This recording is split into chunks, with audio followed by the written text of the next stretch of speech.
নদিয়ার রাজপ্রাসাদে হঠাৎ অশান্তি শুরু হলো। রাজকোষ থেকে সোনার মুদ্রা উধাও হচ্ছে, প্রতিদিন একটু একটু করে কমছে। কিন্তু দরজা ভাঙা নয়, তালা অক্ষত।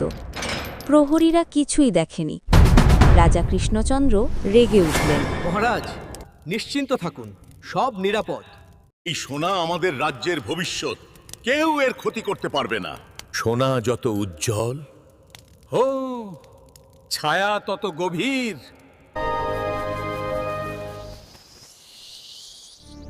মন্ত্রী সামনে এগিয়ে এলো, শান্ত মুখে বলল, মহারাজ, এ নিশ্চয়ই বাইরের কারো কাজ। ভেতরের লোকের ওপর সন্দেহ করলে রাজ্যের মান ক্ষুণ্ণ হবে। গোপাল চুপচাপ সব শুনছিল, তার চোখ কিন্তু মন্ত্রীর মুখেই আটকে। গোপাল লক্ষ্য করল, যখনই শোনার কথা উঠছে মন্ত্রীর কপালে ঘাম। কথা বলছে দৃঢ় গলায়, কিন্তু চোখ এড়িয়ে যাচ্ছে। সেই রাতে গোপাল নিজে রাজকোষে গেল, চুপচাপ মেঝেতে খুব সূক্ষ্ম সাদা গুঁড়ো ছড়িয়ে দিল, কাউকে কিছু জানালো না। আজ রাতেই সত্য ধরা পড়বে। সোনা কি খুব ভারী, মন্ত্রীমশাই? তুমি এখানে কেন? সকালে হইচই, আবার মুদ্রা উধাও। রাজা ক্ষিপ্ত, আজই অপরাধী ধরা পড়বে।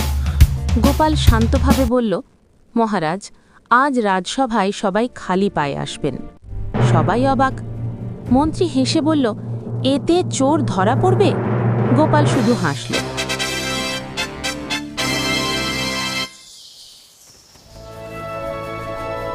সবাই যখন সভায় দাঁড়ালো, গোপাল মেঝের দিকে তাকাতে বলল।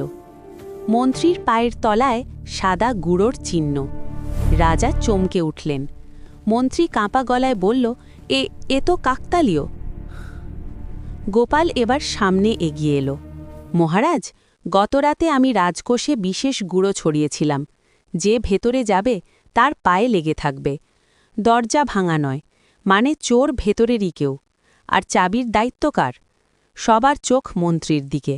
মন্ত্রী স্তব্ধ। রাজা রাগে গর্জে উঠলেন, তুমি এতদিনের বিশ্বাস ভাঙলে? মন্ত্রী হাঁটু গেড়ে বসে পড়ল। গোপাল শান্ত গলায় বলল, মহারাজ, চোর যত চালাকি হোক, লোভ তার পায়ের ছাপ রেখে যায়।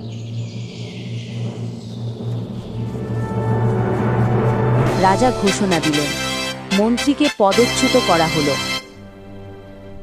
তুমি আগে জানালে না কেন? মহারাজ সত্য তাড়াহুড়ো করে না। সে অপেক্ষা করে সঠিক মুহূর্তের জন্য। মহারাজ, কিন্তু প্রশ্ন হলো, মন্ত্রী একা ছিল তো?